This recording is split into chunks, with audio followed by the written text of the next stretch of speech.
Promoción de entornos de trabajo saludables. El trabajo debe verse como una actividad dignificante, revestida de valor social y cultural.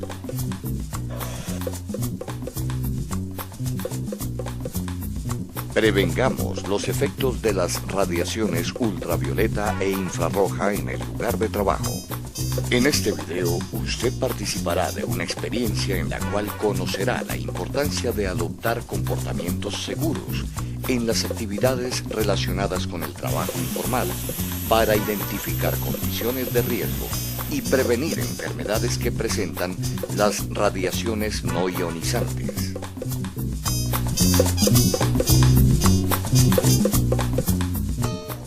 Las radiaciones no ionizantes están compuestas por ondas electromagnéticas producidas por el Sol y algunos elementos eléctricos y electrónicos utilizados en la vida diaria. Se encuentran en las actividades que nos permiten tener comunicaciones, generar y transportar energía eléctrica y cocinar nuestros alimentos.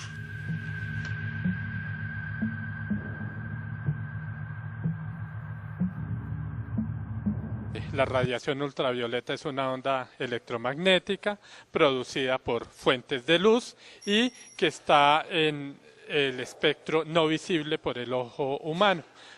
La principal fuente que nos bombardea con luz ultravioleta es el Sol.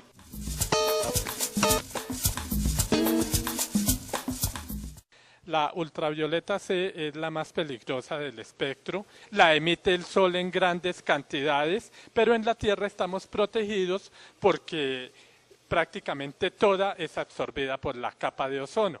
En el sector informal, la radiación más importante es la radiación no ionizante. La radiación no ionizante la tenemos, por ejemplo, en la luz ultravioleta que emite los rayos solares.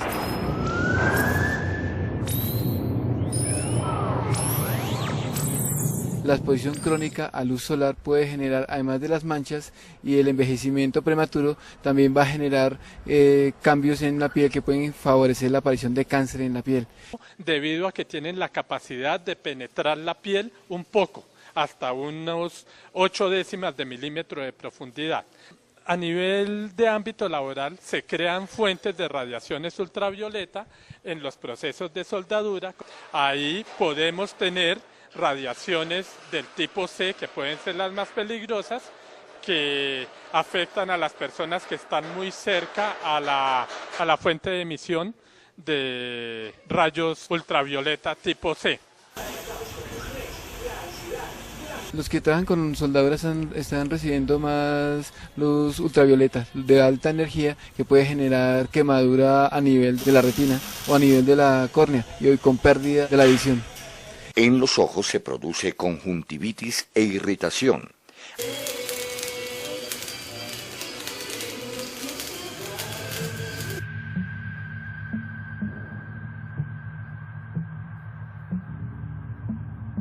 En radiaciones infrarrojas nosotros encontramos talleres de fundición.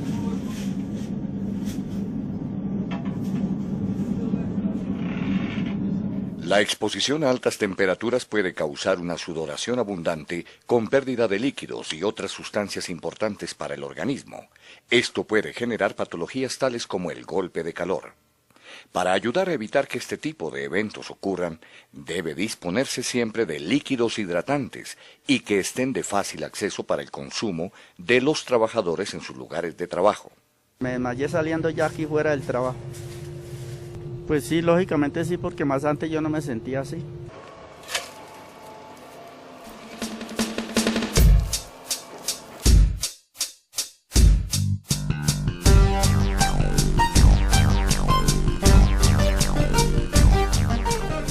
Para la luz solar, hoy en día hay una gran cantidad de productos que le filtran a uno estos rayos y no permiten que, a través de su capacidad que tienen de penetrarnos en la piel, nos causen daño.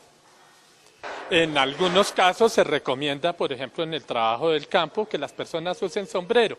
Nosotros somos un país para uso de sombrero de ala ancha porque la radiación solar nos da muy perpendicular sobre nosotros.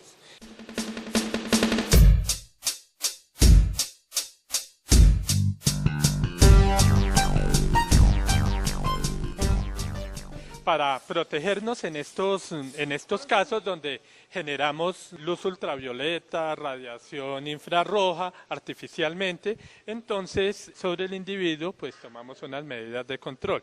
Tenemos el peto de cuero que le protege un poco de la radiación infrarroja y además de las chispas que le pueden producir quemaduras. Tenemos las mangas también que le previene de la radiación infrarroja y también de posibles quemaduras. Guantes térmicos que lo aíslan de la radiación infrarroja y de la radiación ultravioleta. Y la careta de protección le protege de la radiación ultravioleta e igualmente de la radiación infrarroja toda la piel de la cara y le cubre. No tiene, como vemos, no tiene ninguna parte de la piel expuesta a la radiación.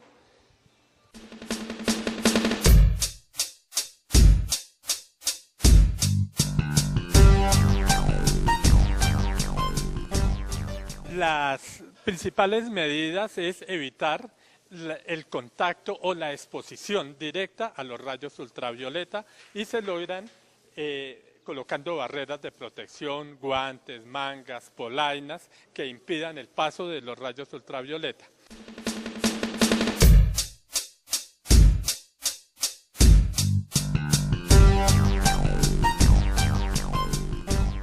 La radiación infrarroja es colocando un aislante entre la fuente generadora y el individuo, evitar el contacto, entonces se utilizan guantes térmicos, elementos de protección que impidan la exposición directa de la piel al rayo de luz infrarroja.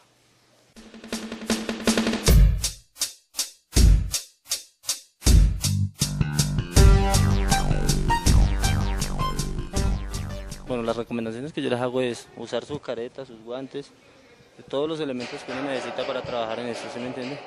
Y cuando está uno soldando lámina que no puede usar su careta, entonces usa sus gafas y usa crema para la piel.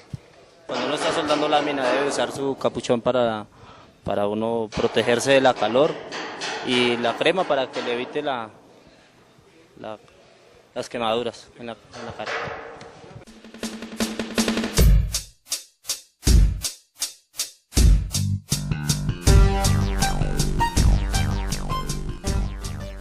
La recomendación es asistir al médico inmediatamente porque uno no sabe hasta dónde pudo haber sido grave la lesión. Puede producir incluso hasta la ceguera o mucha opacidad del cristalino dependiendo de la dosis y la exposición a la cual haya estado el individuo.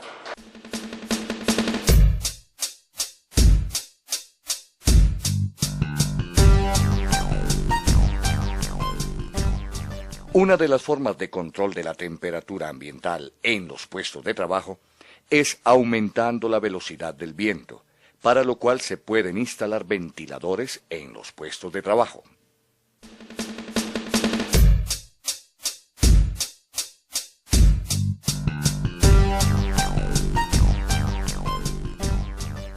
Señor trabajador por cuenta propia, el cuidado de su salud en el trabajo también es su responsabilidad. Señor empleador, el hecho de que usted no tenga una empresa constituida de manera formal no lo exime de sus responsabilidades con los trabajadores a su cargo. Porque la salud no es un favor, es un derecho. Ejérzalo.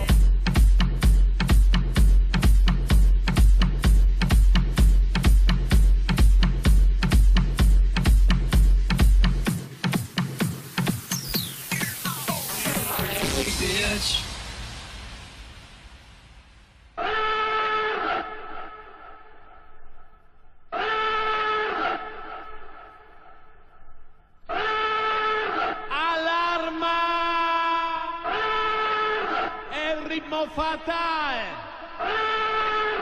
la bomba, alarma.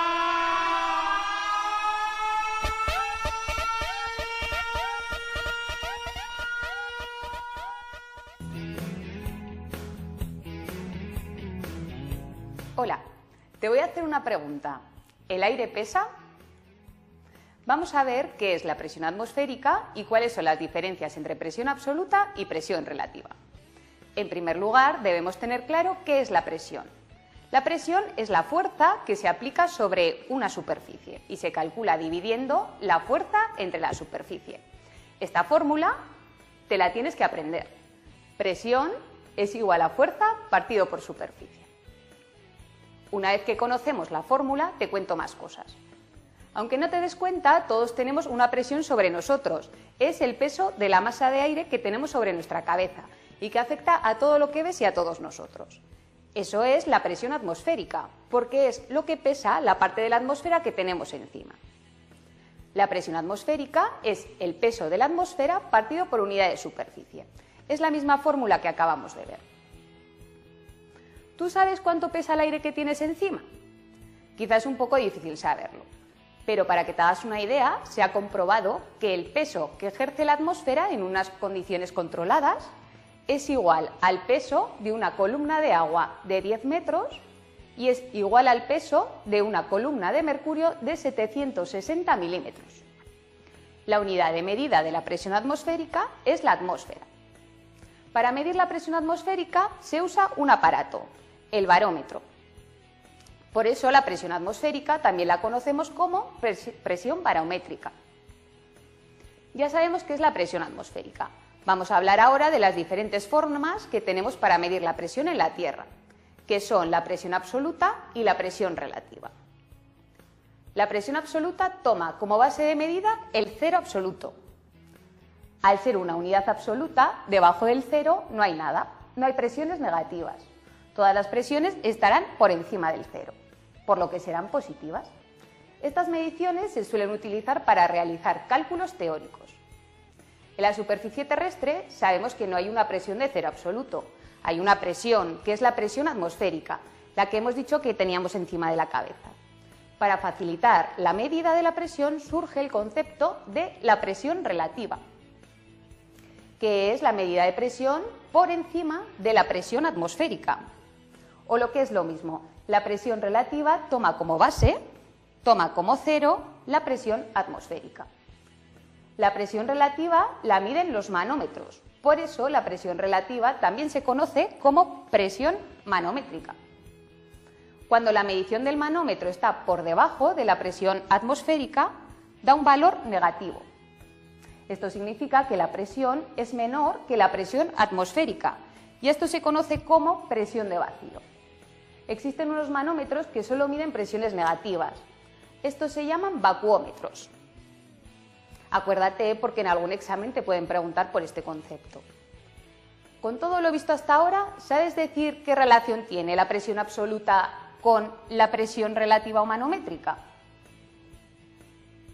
Como ves, la presión absoluta es la suma de la presión relativa o manométrica más la presión atmosférica. Lo tenemos aquí escrito, presión absoluta igual a presión relativa más presión atmosférica. Vamos a hacer un pequeño resumen de todo lo visto hasta ahora. La presión atmosférica o barométrica es el peso de la atmósfera sobre la superficie de la Tierra. Para medirlo utilizamos el barómetro.